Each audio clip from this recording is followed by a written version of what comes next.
Jesus, I mean, could you have predicted it any, more closely or accurately? If you're right, it's not quite the way often you think. Wouldn't have predicted Trump would be the standard bearer for the Christian right. That would have been a tough one to predict. But in terms of the broad bullet points, I mean, was it wholly predictable, or were you just checking off the boxes as we watched this unfold? Remember, I came out of Yugoslavia, so I watched the slow disintegration of a society and reported on it. I think I was a little more attuned to the danger signals, perhaps, because I'd seen them before. And then I covered all of the revolutions in Eastern Europe. So I was within disintegrating societies as a reporter. And one of the things that jumped out at me was when you were looking at failed democracies, how it becomes almost like a team sport.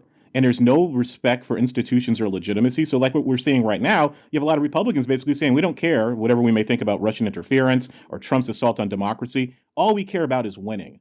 And that's something that's common across failed states in terms of failing democracies.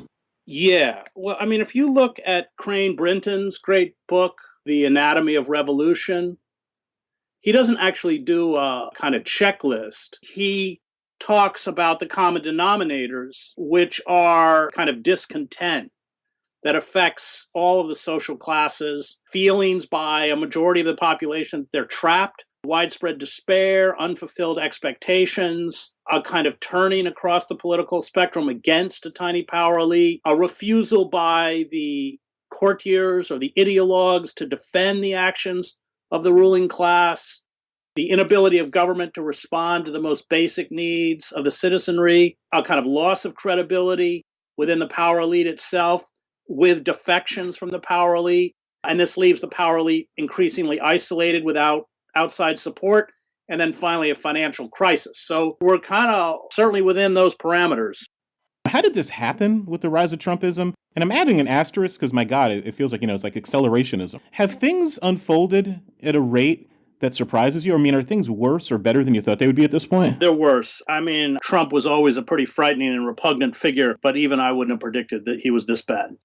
I mean, he's completely unhinged on every kind of benchmark of a functioning democracy, including the debasing of political discourse. He's really accelerated the decay, the tax cut, the deregulating coal and the fossil fuel industry, opening up public lands for exploitation, carrying out the assault against public education, dismantling the EPA, stacking the courts with these ideologues from the Federalist Society. It's pretty grim.